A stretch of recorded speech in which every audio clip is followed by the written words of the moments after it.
During pregnancy and birth, your body has nurtured, grown, and birthed your newborn baby.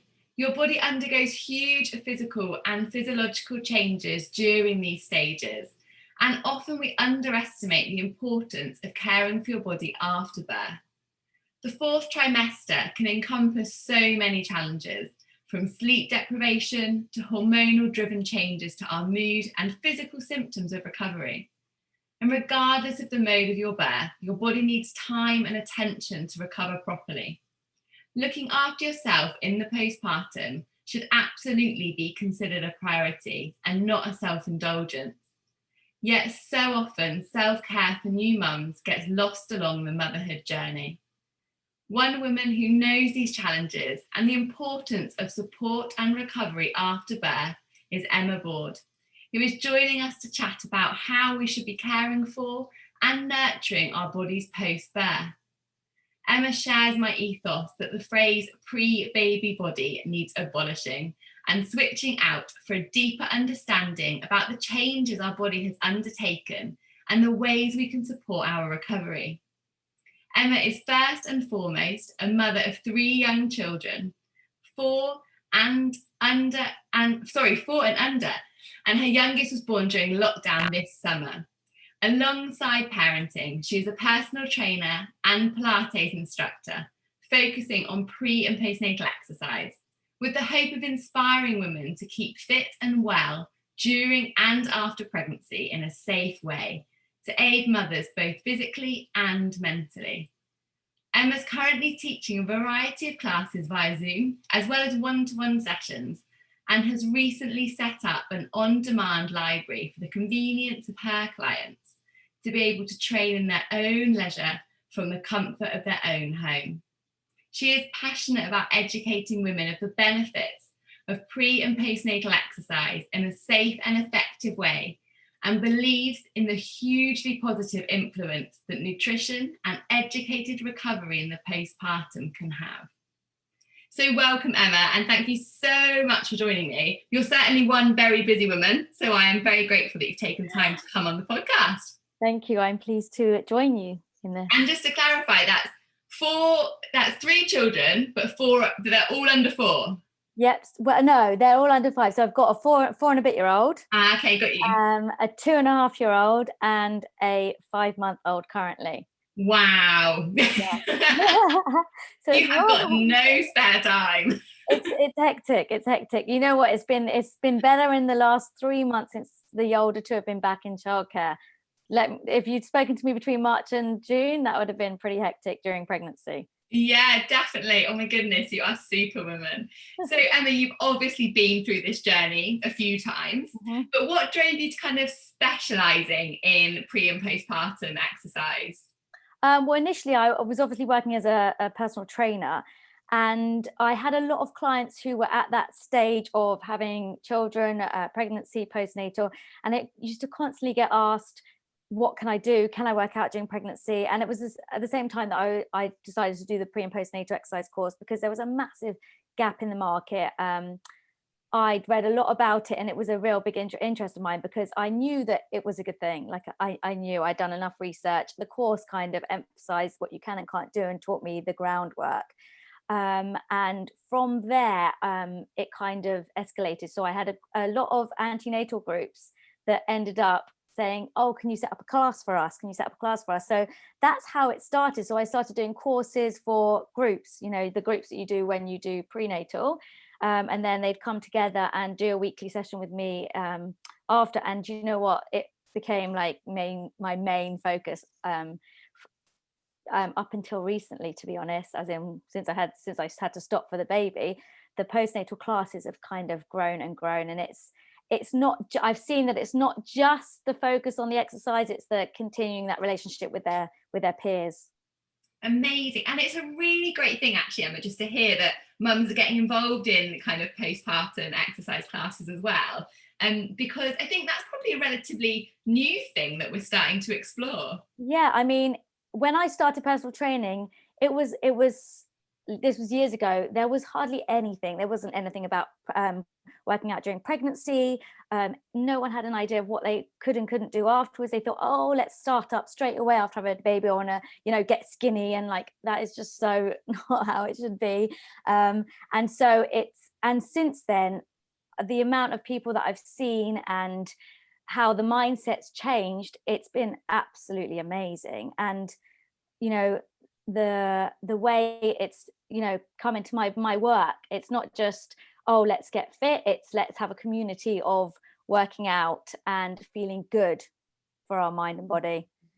And that's so important, isn't it? Like, as much as I love social media, I think we can embrace it for so many good reasons. The thing that I cringe at every single time I see it, and I'm sure you're the same, Emma, is that phrase of pre-baby body, or like losing your pregnancy weight, and all of these kind of suggestions that are just so damaging, aren't they? And so inaccurate. Really What we should be focusing on. I feel like I spend half my time trying to get rid of that whole, oh, I need to be how I looked before I fell pregnant, or I've got 6 months and I need to look like this for this event. I'm like, just step back, pause, notice the amazing thing that your body has just achieved. And for me, pregnancy, having a baby is absolutely miraculous. I'm astounded by it. I just, what the body can do, produce a little baby, is unbelievable. And to put any kind of negativity on the body that's done that, it's upsetting. And I don't like the negativity towards yourself when you've achieved so much. That's so true. I always say to mums after they've given birth that they should literally feel like their most strong, beautiful, incredible version of their self. And I think by undertaking the kind of postpartum exercise, you can really start to kind of retune with your body, can't you? And reappreciate what it's kind of gone through. I think so. And I focus, when I do postnatal training, I focus a lot on first of all, the deeper muscles. So not just, oh, let's work out cardio hardcore so, we can lose all our baby weight.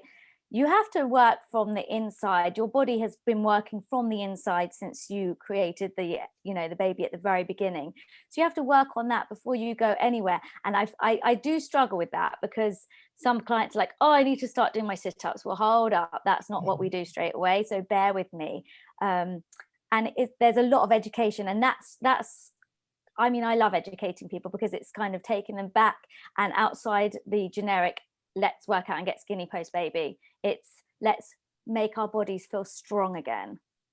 Definitely. And that's so important, isn't it? And definitely, I think education is got to be one of the challenges really about getting kind of that return to exercise, or even exercising for the first time post birth.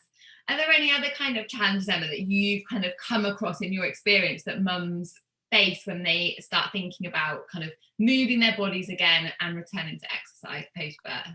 I think some of the challenges are mental. Some people I see, oh, I don't have the time, I don't have the energy, I don't know where to start.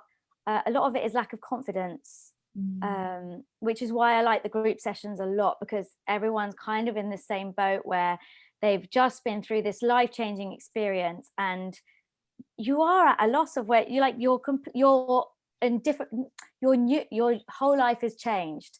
You haven't experienced this before, so you've got to step back. So that's that I see that as a challenge. I see the not unknowing. I see the fatigue as well, postnatal tiredness. That is a huge thing. And I feel like that's a big challenge for a lot of people, because they want to do it, they want to exercise, but they've got no energy. They don't see how it's possible with a baby. So those restrictions, before you even get going with the body restrictions, such as how your pelvic floor is working, your core muscles, which have completely changed during pregnancy, there's layers that you really have to work on with a postnatal client, and they need to understand too. Definitely. And that understanding is so empowering to women, isn't it? And it makes it all make sense. So that's a really important component of it, for sure. So how do we kind of overcome these, Emma? Are there any kind of tips and tricks that you've got, having literally lived through this 3 times? Are there any kind of tips that you've got to kind of managing some of these barriers? Okay, I think initially just pause. I think breath and breathing and slowing down and not jumping in before you can, it's like running before you can walk. you can't just have a baby and run a marathon. It's baby steps. So, you come out of hospital and they say, work on your pelvic floor. Well, first of all, educate yourself. What is that? So many girls I see don't even know what that is. They say, oh yeah, I need to squeeze. Well, it's not just about squeezing. It's understanding that. So my message to a lot of girls I speak to is, let's talk through it and let's really understand what you're doing. And then from there, another thing, education, diastasis recti, which so many girls don't have a clue about. They go for their 6-week checkup at the doctor. The doctor says, oh yeah, you're fine, have a contraceptive pill, blah blah blah. And I totally understand they have time restraints and they look after. I mean, when I had my 6-week checkup, they were amazing with my babies, but I feel like there is a little gap in the care for the mum in terms of this is very important, diastasis recti, which is the muscle separation that can occur during pregnancy and birth. And I have girls turning up and they don't know what it is, and I feel that's a real shame, because they can go to the gym, they think, all right, I'm fine to work out, or actually let's do the groundwork before, and they're clueless. They don't know that they need to do that. It's like reading before you know what a letter is. So I feel educating and asking for help from someone that knows is crucial. And don't rush. It's not a rush. You're not going to suddenly flip out. I remember with my first baby, I was like, oh, I'm fit, I'm well, I'm going to go. My first walk, I walked up a hill and I was like, whoa, I need to hold up here, because my body's been through the works, and my first one was tough. And it's just that realization of just stopping, slowing down. You will get where you want to be. Just take time. Yeah, definitely. That's really great advice, Emma. And the other thing that always amazes me is if we were to have damage to kind of any other muscle in our body, so if we had surgery to, I don't know, our hip or our knee, we'd have this massive plan, wouldn't we, of like rehab and physio, and we wouldn't expect ourselves to bounce back and go and do some run the next day. Yet when we have a baby, we're like discharged, and we might be given a leaflet about Kegels, which really is quite unhelpful, which we know, which is why like half of women aren't actually doing their pelvic floor properly or effectively. And then we're like sent on our way. We might have a couple of visits from our midwife, and then we see our GP in 6 weeks, and that's your like recovery. Yeah, and it's mad, isn't it, how different that is to kind of any other muscle in our body. Yeah, that's it. You are left. And I actually see a lot of clients probably 6 months postnatal who suddenly come to me and they say, I've got this gap, like I'm now aware of it, what can I do? And it feels like, oh, if we'd have just paused and stopped before we tried to run, we could have started working that. Obviously, like I go back with anyone that wants to. I mean, a year down the line, 2 years, we can work on these core muscles, but it's just a shame that people aren't aware of it earlier. Definitely. And it's really important, isn't it, Emma, that when we think about moving our bodies in the postpartum, that we do start with those basics. Because if we suddenly go all out and start trying to do 100 crunches a day, then actually you're potentially going to cause more damage, aren't you, in the longer term? So it's important to do it in the right way. 100%. And I have to say, that is one of the battles I have with clients, because they're like, oh, I want my flat stomach back, let me do sit-ups. And every time you're crunching without engaging those deep muscles, those muscles are just doing the opposite effect of what you want them to do, unless you are working from the deep down into the pelvic floor. And people don't realize that. And it's a shame, because you learn so many other things. You learn how to sterilize a bottle if you need to sterilize a bottle. There's other things that you spend so much time worrying about over routine, this, that, the other. Your body is so important. So if we just factor that into our pre and postnatal education, it would help a lot. Because I also have had so much experience with the diastasis gap causing not mental problems, but I mean psychologically affecting girls, because they're like, oh, I've still got this like tummy, and that can be assisted if you start working on it. You can work on that, and actively working on it can psychologically make you feel better. But if it's just there and you don't know what to do with it, the unknown is a real struggle. Definitely. And the psychological changes that happen in the postpartum are massive anyway, aren't they? We hear loads about things like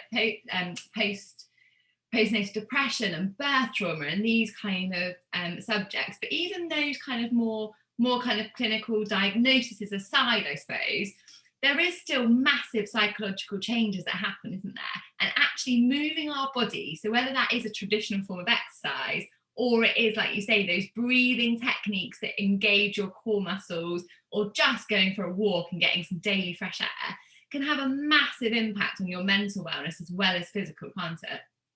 Yeah, and I'm a huge advocate of giving yourself some time to go for that walk and stepping outside the box, whether it's with your baby, which can be really lovely. Equally, I've been for a walk with my baby when she's screaming, and it doesn't do the best thing for you, because you want that time out and you're like, oh god, no, I need to stop now and feed the baby, or this was my time out. So I mean, there is a balance of giving yourself the opportunity to go alone as well as with the baby. It's all very well lovely going for a walk with your baby and the parent, they're lovely and asleep, but giving yourself that time for a walk and just getting out in the fresh air, I think it's priceless. I really do, psychologically and for your body, and you feel like you've achieved something. I'm also a massive fan of a podcast, actually, so whack that on, and you just I've heard always a really podcast. Good one. Yes, I would agree. So yeah, walking. And you don't have to associate this exercise with, oh, I need to get into the gym and make myself feel amazing doing exercise. Take a moment to lie on the floor and draw up the pelvic floor and work on those breathing exercises. That is giving yourself time for yourself that is positive. Go and get 15-20 minute walk, just step outside the box, take a different environment. All those kind of things physically and mentally will benefit you. Definitely, it's so powerful, for sure. And Emma, when it comes to doing stuff for ourselves, so post baby, the massive focus is on caring for your baby, and like absolutely, rightly so. But we do massively neglect mums, don't we, in all aspects of postpartum, for sure. And when we say take this time for yourself, quite often that is interpreted as kind of a bit of self-indulgent, or it's kind of bottom of that priority list. You do something for everybody else first and then forget your needs. And we really need to start turning a head on that, don't we? And actually making mums a priority, because you need looking after as well after a baby. We really do need to look after ourselves. And I know from myself the guilt of, if you have that time, oh, I'm just gonna go for a walk or do my 20 minutes or pop out and see my friend for coffee. The guilt you do, it's a thing. Mum guilt is an actual thing. But it needn't be. And I think the way I got around it, because my husband kept saying to me, you don't need to feel guilty, you can do it, is being aware of it. I think the awareness is key, and talking about it. Because you are allowed to, you spend all day, all night caring for your children or your child, and you are important. If you are feeling okay, then that will rub off on your child, your partner, anyone else around you. And feeling negative personally is not going to do anything for anyone. So if it requires you just taking a little bit of time out, which I think everyone needs, you got to do it. Yeah, definitely. I couldn't agree more. Absolutely. So when it comes to kind of recovering, we spoke a little bit about how we really need to be patient with our bodies, appreciate it's going to take time. It's taken 9 months to grow a baby. You know, your body's going to take time to then recover after that whole process. But other things that are really important, Emma, and I'm sure you agree, is nutrition and hydration in the postpartum. And again, it's something that we tend to kind of skim over or overlook and just head down the local takeaway. Yep. Ease. You think, oh, I just need that. Quick fix. Well, you wouldn't feed your baby a quick fix, would you? Like when you start weaning your child, oh, I need to mash the broccoli, I need to do all the greens first. You literally plan it out down to a T to feed your baby as best as you can. So you are in a way reborn when you have your baby. Your body has changed. You need to build it back up. You need to feed it well so you can look after your child, whether you're breastfeeding or not. You need to be on top of your game so you feel good to look after your baby. So nutrition is imperative. Hydration is a key thing as well, because I mean, I see so many posts with, oh, I had a drink, it got cold, I didn't drink it. Well, that's a coffee one. So, crucial at times. But in terms of water, when I was breastfeeding, and even now, I have bottles literally like by the baby's bed, one that I take in the car when I'm out, like literally screwed over. And I remember it was 5 years ago, before all these amazing bottles came out that were easy. I used to have an Evian red bottle top all the way, because I used to flip the cap, put it in my mouth, easy. And I feel like little things like that encourage you to do the right thing, really. So you just got to make it work. Also, prepare it, so have it there, so you don't need to get caught out. Because I'm in the middle of the night, the other night, I was like, feeding, and I was like, I need water now. And what are you supposed to do? You've got a baby on you, you're feeding her, and you've got no water. So drinking is a number one for me. Food wise as well, preparation and allowing people to help you. So initially, this time round was really difficult because of Corona. So we were really limited with help. So that made it trickier, but people do deliver. They can leave boxes outside your house if you are in Corona period, but allow people to help. People do offer. Don't play up the whole, I can do it all, which is so easy to do, and you don't want to put people out, and you're like, I just had a baby, everyone copes, it's fine. But take the help, because why wouldn't you? People want to help you. And if it means you'll get a lovely meal that night, maybe a fish, a veg, and a potato, whatever it is, that you do not even need to think twice about, then take it and nourish your body well. Green veg all the way. Yeah, definitely. And also, it doesn't need to be, it can be simple. Like, I'm a very simple eater. Have the protein, have the leafy green veg, and have the carbohydrate. It doesn't need to be some lavish, let's complicate things.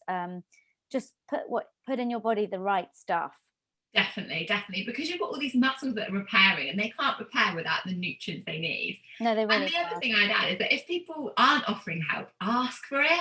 Because quite often people are a little bit shy about offering help, in case that they take offense, or that makes you feel like you're not coping or whatever. So ask for it, because everyone is more than happy to help a new mum with a newborn baby. Yeah, I completely agree with that. And that not just in terms of food, but ask for help with anything else that people might be able to help out. So if you need to pop out and you need someone to pop around and just be there if you need to run out, or just sit with the baby while you just go and have a shower. That shower is important. You want to feel good. So if it means just asking someone to come over and watch over your baby, then ask them, because you'll benefit from that. They'll be pleased to help, and the baby will be happy too. Definitely. It's not a journey that we were ever meant to do alone, is it? It really isn't. And one of the key things postnatal, which I wanted to touch on, is the hormones. And if you don't have that time, if you don't accept help, if you don't feed your body with the right mental processing, then you are going to struggle. And so ask for help. Like, I remember saying to my friend, I just feel a bit rubbish, and she just spoke to me. So even just reaching out in that way, it really, really does benefit you. And that's mind and body. That really is a connection there. There's such a connection, isn't there, between our minds and our bodies? And I guess that's where exercise can be so powerful, and nutrition, because actually what we do with our bodies and what we fuel our bodies with completely corresponds to how our minds feel, doesn't it? And how our hormones balance, and all of those things. And if you sit there in postnatal, you're tired, you're like, I just want a bar of chocolate. Okay, you might just want a bar of chocolate, but is that going to make you feel good?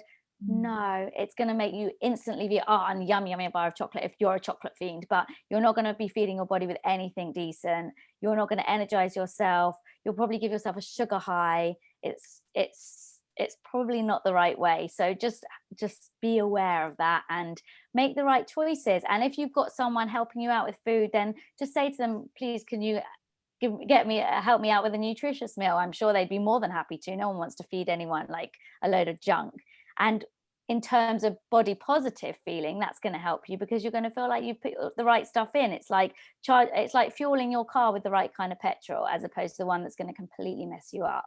Yeah, absolutely. And if you want that bar of chocolate, fine, like, have it. Life's too short to be cutting out all let me tell you, the nutrition as well. Right, have the meal and have the dessert, but don't cut the meal. Yeah, absolutely. And don't sub that nutritious meal for all the dessert.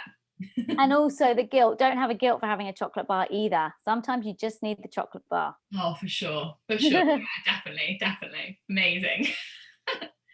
So I think definitely we have talked over the importance of asking for help if it's not offered, and accepting help, and kind of prioritizing yourself in the postpartum. So when it comes to returning to exercise, Emma, when kind of is it appropriate, and what are the kind of steps that we should look at when we start to initiate it? Okay, so generically they say 6 weeks minimum if you've had a natural birth, 8 to 10 weeks if you've had a C-section. It's very tricky to categorize it in that respect, because you might feel amazing after 6 weeks, or you might feel completely exhausted. You might feel like you ran up the stairs and you were about to wet yourself. And remember, a C-section, you've had an operation. Like it's no mean feat, that, like, it's intense. So major abdominal surgery, isn't it? I think we quite often forget. 100%. People forget that. You're sent home day or two after. Really, like, take a step back and see what your body has been through. And exercise is a challenge to your body. Your body's already repairing itself. So then to put extra strain on by exercising, you really have to be in the right place to start. So they give those guidelines with days, but you have to listen to your body. So after 6 weeks, go for a walk. I mean, go for a walk way before, but go for that walk and maybe up it a little bit. Take a little, I don't know, pace up or uphill, or try this weights, or try squatting, but take it slowly. But my initial exercise plan when I speak to people is, in those first 6 weeks, A, to move your body by walking, and B, to work slowly from those pelvic floor and core exercises. So those are safe to do in the initial phases, and they are really recommended, because that's the groundwork before you can go on to do anything else. And if you've got the groundwork, stuff that comes later is going to be easier and supported, and you're less likely to get injuries, which is key. If you're injuries, you're no good to anyone or yourself. Yeah, definitely. And it just takes you further back, doesn't it, in that recovery? And actually, if you haven't managed to strengthen those important supportive muscles, then you're going to get symptoms of a dysfunctional pelvic floor when you try and increase things. So those symptoms of heaviness and dragging or incontinence. So it's going to prevent you kind of progressing in your journey. Yeah, and also remember, you might be having sleepless nights. So one day you might feel like you can take on the world and, squat, do a whole 20-minute workout, 30-minute workout. Another day you might wake up and you think, I cannot even pick up the car seat.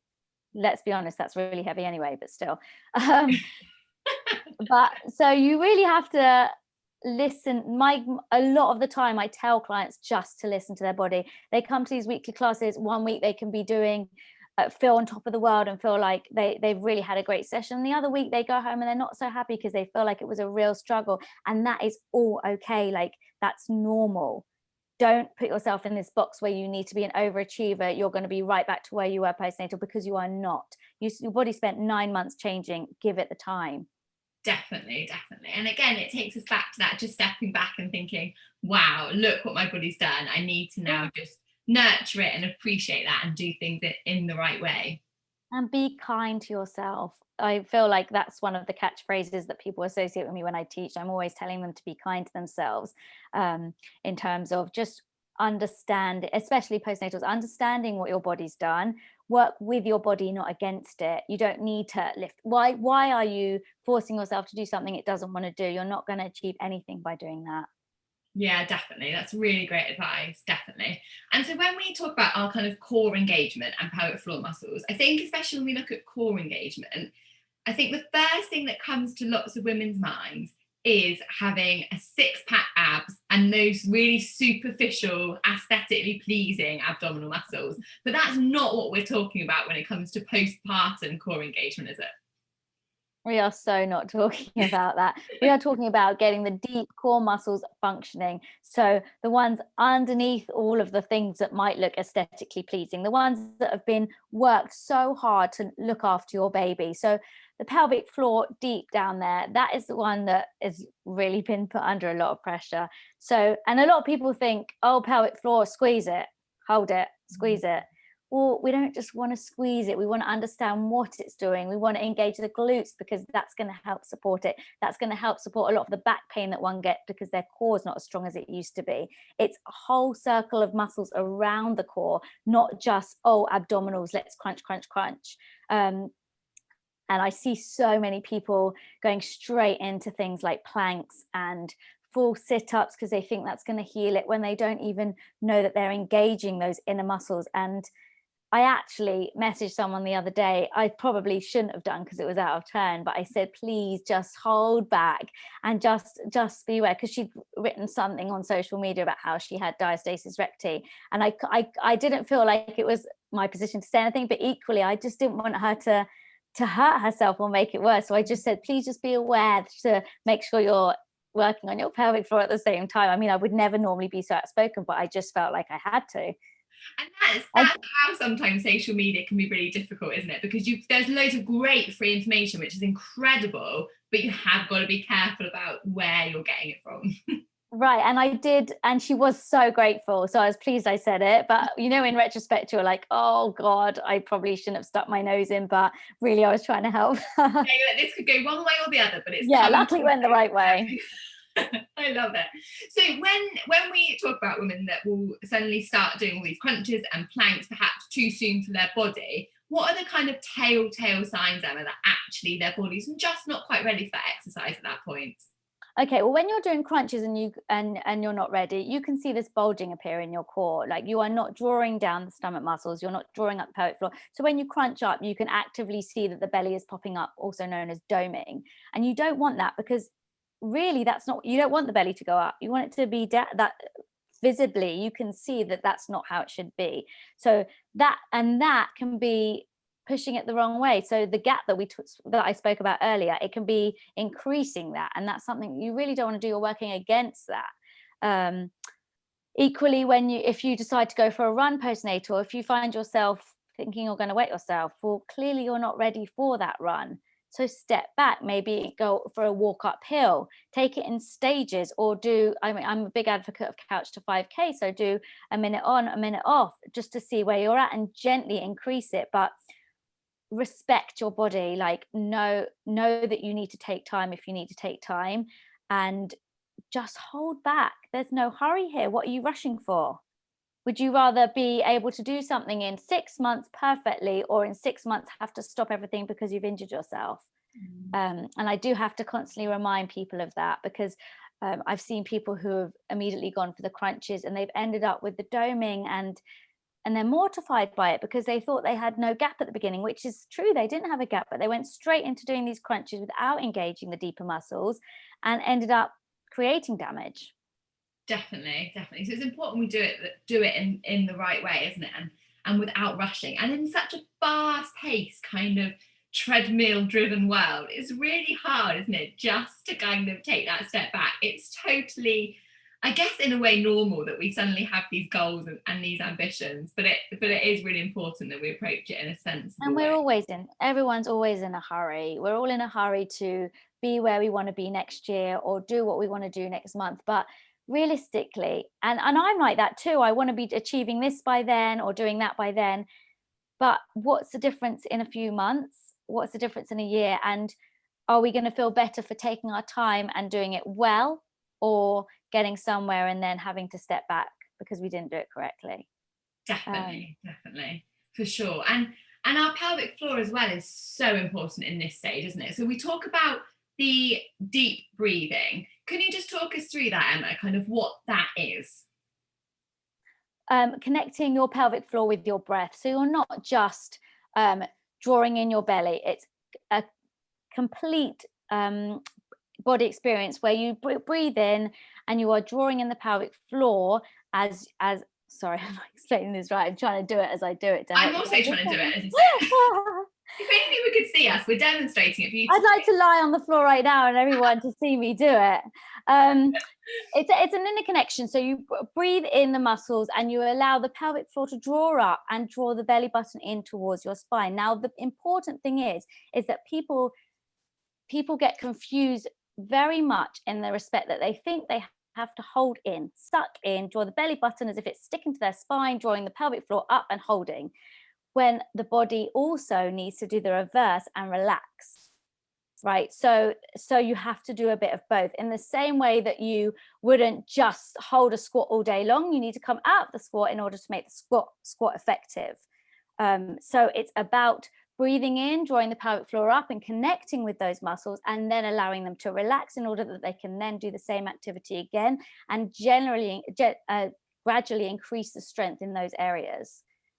Amazing. And that is something that we can start doing almost immediately in the postpartum, is it? Yeah, and I actually did a video myself of doing it maybe 10 days after I had my little one, just to show that the importance of doing it. Because I mean, when you leave the hospital, they say start on it, but you're not just sucking in, you are using your breath to control the movement, and that is crucial, because then you're not just engaging muscles willy-nilly. You need to have the whole experience of it, so you're connecting with it. And it's like when you have this is how I also describe it. If you've got an achy muscle, lie on the floor, take a nice deep breath and breathe into that muscle.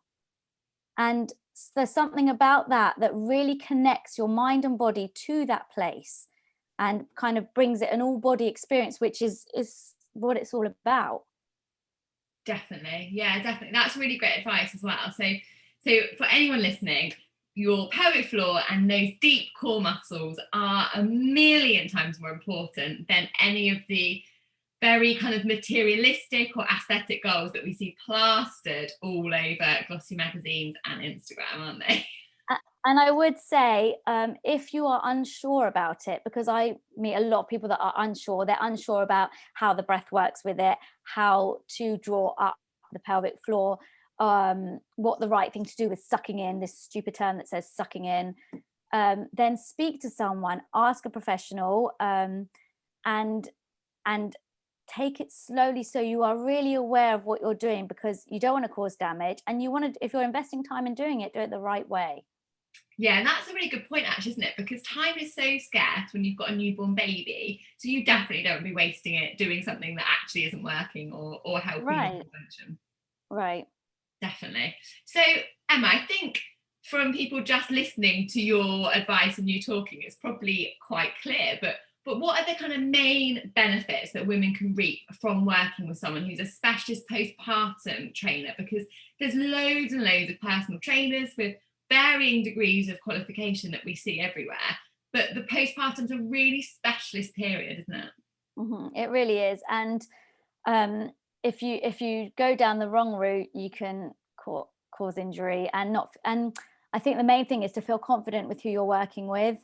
The benefits of working out with someone with the experience is that you're trained in a way that they understand the feeling. I mean, I also speak from experience that having had 3 children, I'm far more knowledgeable than when I didn't have kids. So, I mean, I'm almost cringing at probably what I did. As much as I'd done all the courses and everything, it really helps having had 3 children and worked through pregnancy and postnatal, because it's a lesson to yourself. I had to take things slowly. I had to really work with the tummy. Oh yeah, I had people saying to me, oh, are you back on sit-ups? Well, actually, no, I'm not. I'm working slowly into the deep muscles before I go anywhere. I'm not running yet.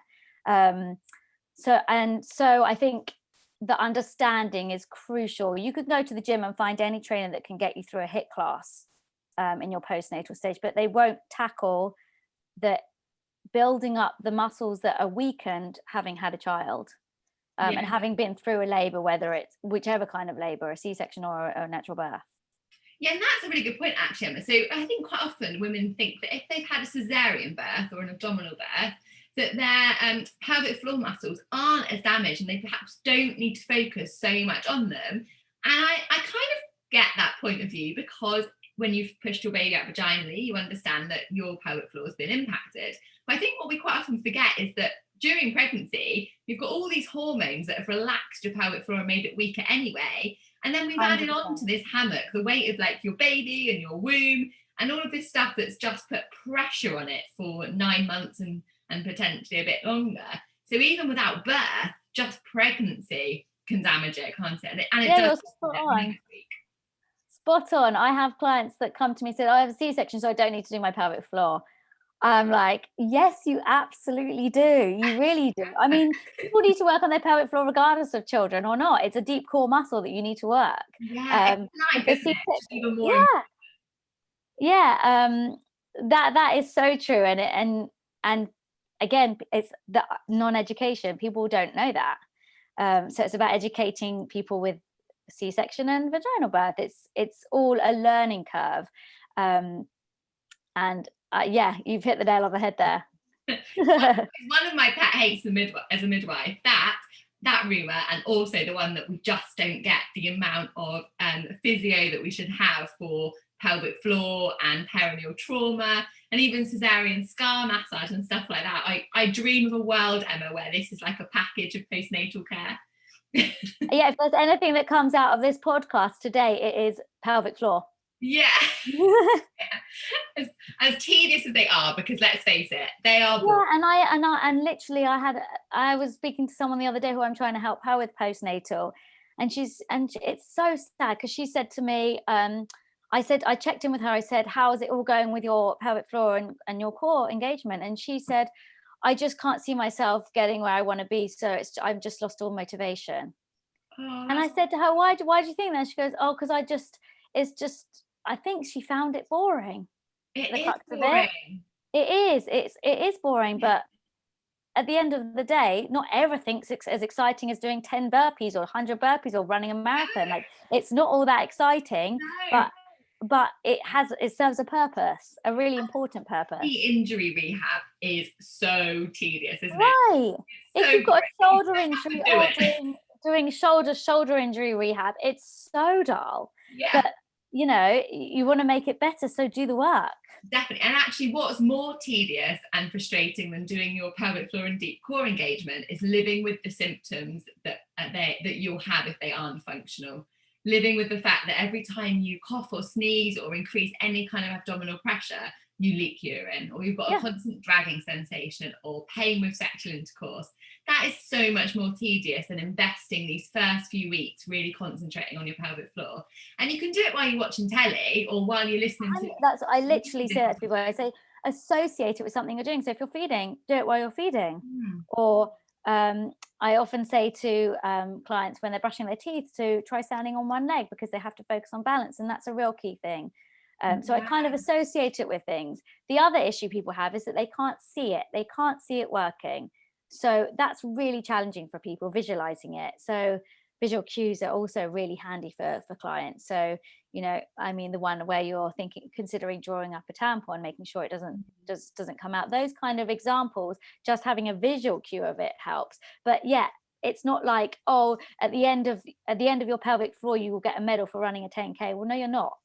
But you will reap the benefits. You will, yeah. And they've got really great muscle memory. So actually, however symptomatic you might be post-birth, spending that time working on them, you really will help. And actually speaking to someone who's a specialist in pelvic health is so important as well. If you are experiencing sort of ongoing symptoms or 100%. Amazing. So I hope that everyone realizes how amazing it is to exercise in the postpartum. But how do we, from your experience, Emma, how do we incorporate that into life with a newborn? Because this is the tricky thing, and this is with 3. So I'm like, tell us your knowledge. Come on, how are you making it work? I think you need to be realistic. So don't think, I need an hour session here. Well, that's not realistic. With 1, 2, or 3 kids, it's not. Set realistic goals. So say to yourself, I'm going to set 15 minutes, maybe when they're asleep. Okay, we're so tired, you're always going to be tired, but I guarantee setting that 15 minutes aside when you get that break or when they're asleep, you will 100% feel better from it. So just giving yourself that time, even if that's your time where you say to someone, please just take over so I can have my 15 minutes then for exercise, because exercise, endorphins, happiness, health is wealth. That for me is key. Equally, I do a lot of exercise when the kids are around, funnily enough. So with the newborn, use the baby as a weight or have them in a bouncer or on the play mat and do it in front of them. There's nothing wrong with that. It's stimulating for them. You don't always have to have a baby in your arms. well, actually, I recorded a video the other day where I wasn't intending on having Lydia in my arms, but she didn't want to be put down. So then we did a workout with her. She's away. It's useful. So it's making it work like that, which I do. It's not for everyone, because some people like to have the 15, 20 minutes, half an hour on their own to do it. And I completely get that. And I totally need that. But when needs must and you don't have that option, use them, or let them watch you. Let them watch you. It's funny. What's mommy doing? She's like prancing around in front of me looking like a right nutter.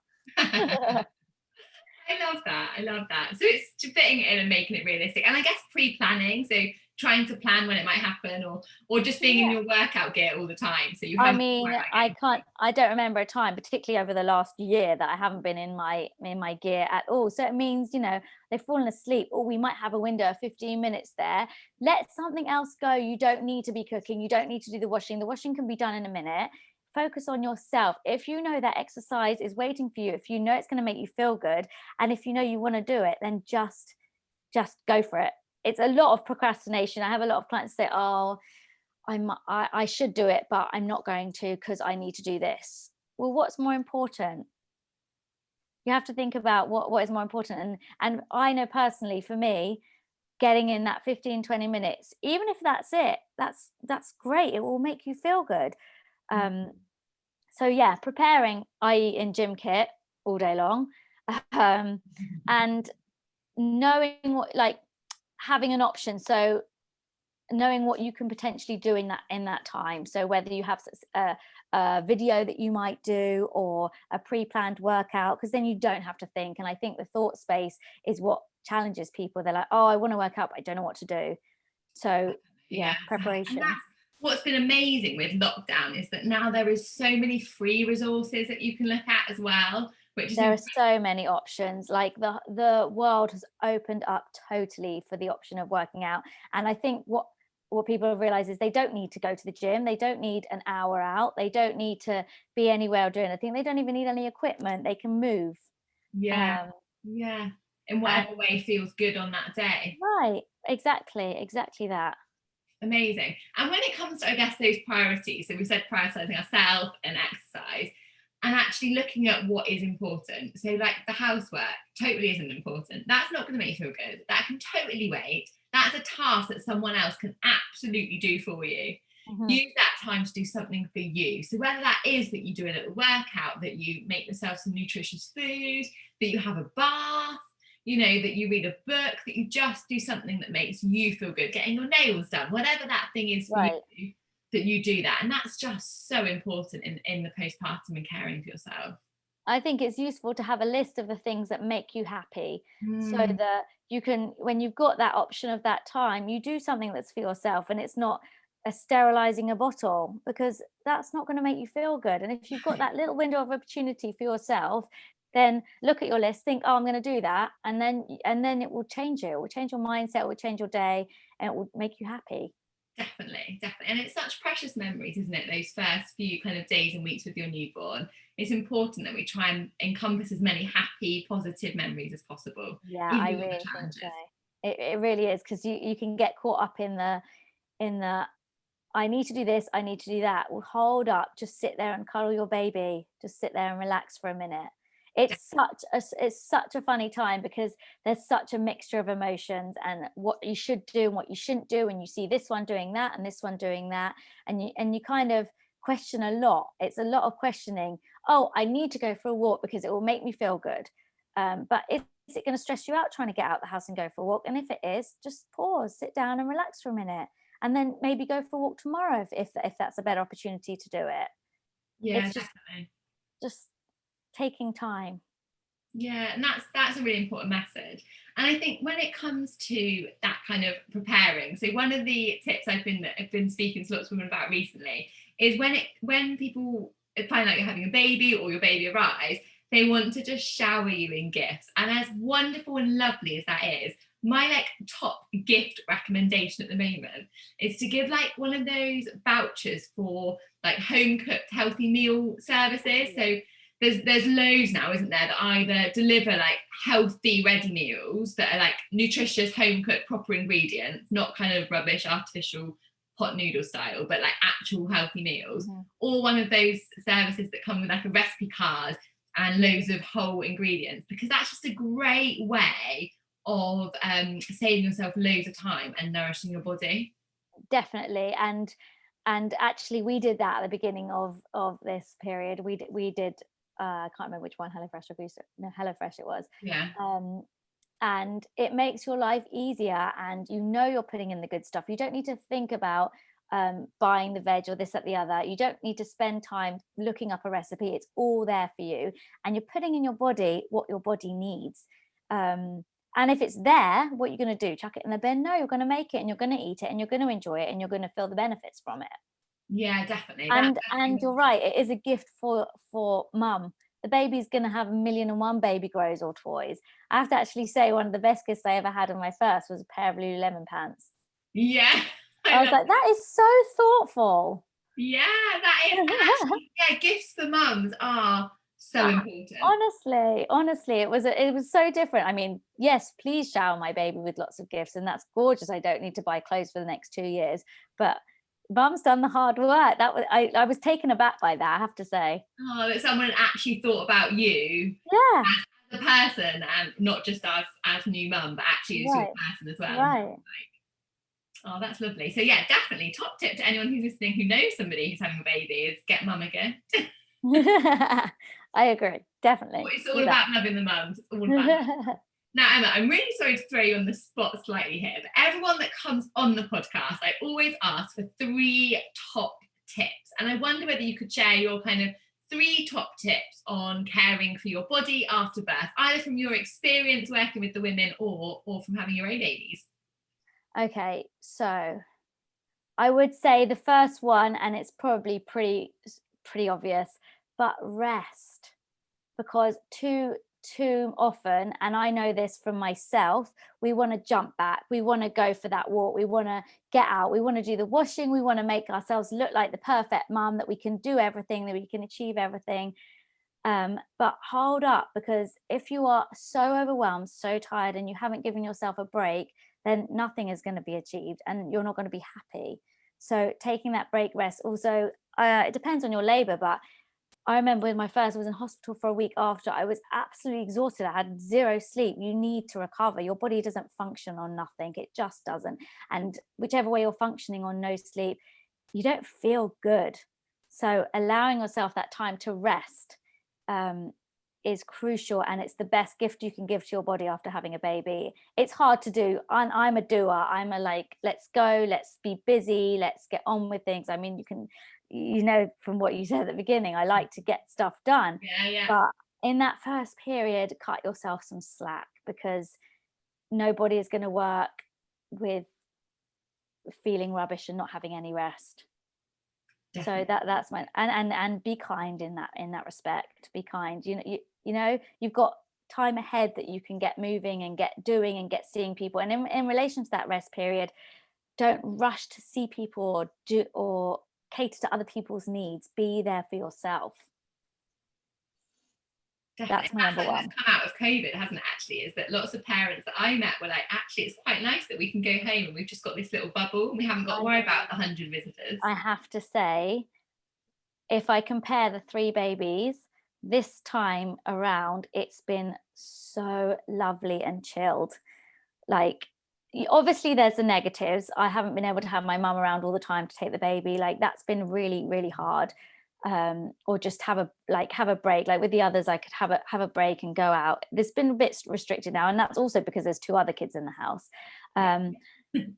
But in terms of slowing down and just being and not rushing out and not having people over all the time and feeling that you need to do things, that's been a massive positive out of this whole thing. And I've really embraced that, to be honest. I haven't rushed back to do anything. So yeah. That on that note, yeah, that's been really great. And I think I'm going to learn from that. I think I was talking to my sister the other day, and there is no hurry, there's no rush. We all need to slow down a little bit and embrace a little bit more. And I especially think that when it comes to having a baby, because that time is so precious and you don't get it again. Yeah, definitely. Going off on a tangent, I know, but no, it's easily done when it's a subject that you're really passionate about. Yeah. My second one is completely the opposite, and it's to move. So for me, looking after yourself, this is a personal one. I needed to get out and walk in the fresh air. That's for so many reasons. I needed to have the blood flowing around my body. I needed to get an escape and be by myself for a little bit, because I think that's so important, and I needed fresh air. Just to see the sky, to walk on the earth that's not inside your house, because especially with COVID, we are stuck. There's not many places to go. We haven't been able to go inside other venues, or coffee is going out for coffee is kind of limited, unless at the moment you want to freeze outside, and now that's not even allowed either, I don't think. So just going for a walk, filling your lungs with the air, and just also for me, listening to a podcast at times takes you outside of yourself a little bit. And I think that's really important, because so often you can get caught up with everything you need to do, caring about other people. Whereas if you're just I like to listen to things that educate me or make me feel like I'm nourishing my brain as well as my body with the air. I think that's really important. So that's my number 2 tip.